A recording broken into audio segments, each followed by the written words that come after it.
président élu haïtien Michel Martelly dément les informations qui circulent ces derniers jours, laissant croire qu'il aurait une nationalité étrangère. Dans une interview exclusive accordée à Radio Métropole, M. Martelly a fait remarquer qu'il n'a jamais renoncé à sa nationalité. Il a précisé qu'il dispose de son passeport haïtien et qu'il en est fier. J'ai l'impression que son campagne qui est issue de des gens qui ne peuvent pas croire que Michel Martelly président pays. Il y a des gens juste aujourd'hui qui ne peuvent pas croire, ils ne peuvent pas valer. Mon cher, je suis haïtien, mais j'aime renoncer à la nationalité. Mon passeport est haïtien, j'en suis fier. D'ailleurs, j'ai chanté Haïti pendant toute ma carrière. Et je ne suis pas prêt pour me renoncer à la nationalité. Au contraire, je suis prêt pour me faire peuple haïtien fier de la nationalité. Et pour les gens qui ont lancé signaux, je m'a dit c'est malheureux. Parce que, d'une part, ça ne veut pas de blé, c'est là. Michel Martelly est président de la République. Donc, il faut être d'accord. La deuxième chose, c'est que je suis aussi leur président. Et je suis là pour me servir. Donc, même là, vous voyez vibration négative, bon moins. Comme taureau, je ne vais pas absorber et je ne vais pas voyer le tourner. Je vais voyer l'amour, je vais voyer comme bayo et je vais voyer santé, toujours qu'on voye bayo, participation et à changer le pays. Les responsables de la plateforme alternative demandent au pouvoir exécutif de publier le rapport de la commission d'experts de l'OEA relatif aux résultats définitifs des élections législatives.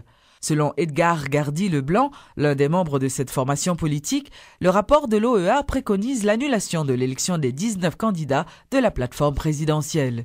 Il a indiqué que le CEP de Gaillot-d'Orsainville a effectivement manipulé ces résultats. Après un scandale côté l'argent par-ci, l'argent par-là, et sous pression plateforme Unité pour voir qu'il a changé les payant dans le bouleverse, eh bien, la communauté internationale, comme ça a été fait après le 28 novembre, est accepté dans le cadre de mission de surveillance CARICOM OEA pour faire évaluation.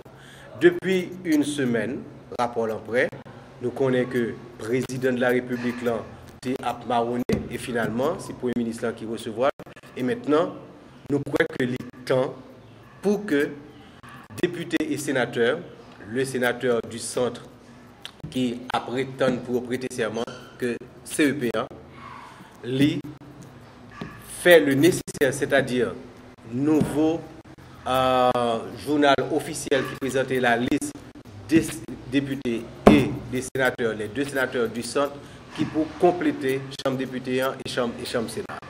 Et nous voulons que les traduit cette fois-ci, ça qui était voté dans le deuxième tour par peuple. Le député élu sous la bannière de Unité, le vaillant Louis Jeune, rejette le rapport de la commission d'experts de l'OEA. Monsieur Le Vaillant estime que la décision du BCEN est irrévocable et la communauté internationale n'a pas le droit d'interférer dans les affaires haïtiennes. Mais moi-même, comme citoyen haïtien, qui a un âme haïtienne, qui respecte l'institution pays, moi regrette ça pour eux. Son décision irrévocable rendue par un tribunal suprême en matière électorale qui est le BCEN. Quel pays, quelle puissance étrangère, quelle organisation régionale pas qu'à remplacer BCEN. Et ça, faut haïtien qu'on est clair. Donc, bataille qu'a menée sous couvert d'organismes de droits humains et d'organisations de la société civile, sont bataille éminemment politique. Moi-même, comme mon cap parler dans nos PAM, parce que l'unité pour réunir sur question ça, moi d'ici, unité prend pression ça, il accepté rapport ça, moi c'est premier député qui a bail démission en dans unité et en dans directoire unité. L'influent sénateur Patrick Leahy écrit à la secrétaire d'État américaine Hillary Clinton pour lui faire part de ses inquiétudes sur les résultats des élections législatives en Haïti et demande la révocation de visas d'officiels haïtiens impliqués dans des fraudes électorales.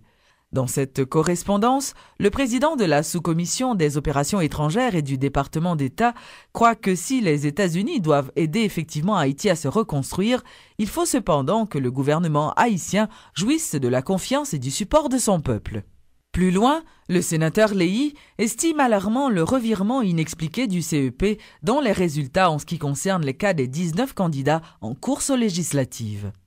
Tenant compte de ces cas de fraude et du support des États-Unis au processus, le parlementaire exhorte ainsi le département d'État à prendre des mesures nécessaires pour exprimer la préoccupation du gouvernement américain, y compris l'évaluation en ce qui concerne les visas et la résidence permanente des officiels haïtiens qui pourraient être impliqués dans ces fraudes électorales.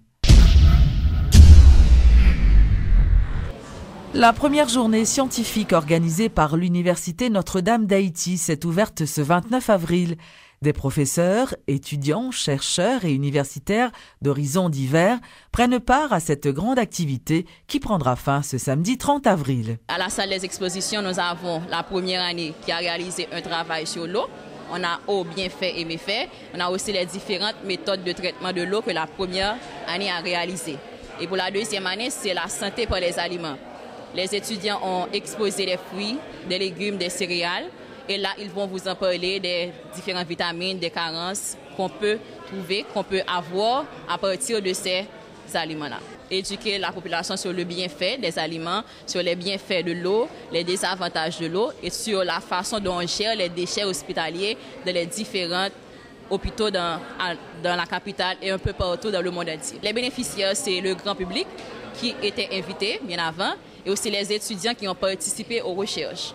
Tous ceux qui sont venus ont assisté à quelque chose, c'est ceux qui vont apprendre quelque chose de nouveau sur la santé et la mondialisation.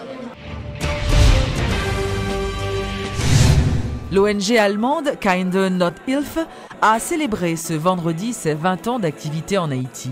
À cette occasion, les responsables de cette institution ont organisé toute une série d'activités.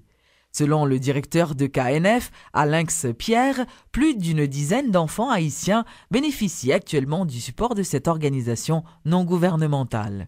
Nous sommes en train de marquer ce jour avec tous les partenaires. Nous avons ici plus d'une dizaine de partenaires qui travaillent aussi bien dans le milieu rural et dans le milieu urbain, dans plusieurs domaines avec les enfants. Aujourd'hui, c'est une grande joie pour nous de marquer cet événement, parce que de donner un signe pour la reconstruction. Par exemple, la reconstruction d'Haïti n'est pas seulement une chose physique. Il faut partir à partir des plus petits, à partir des enfants.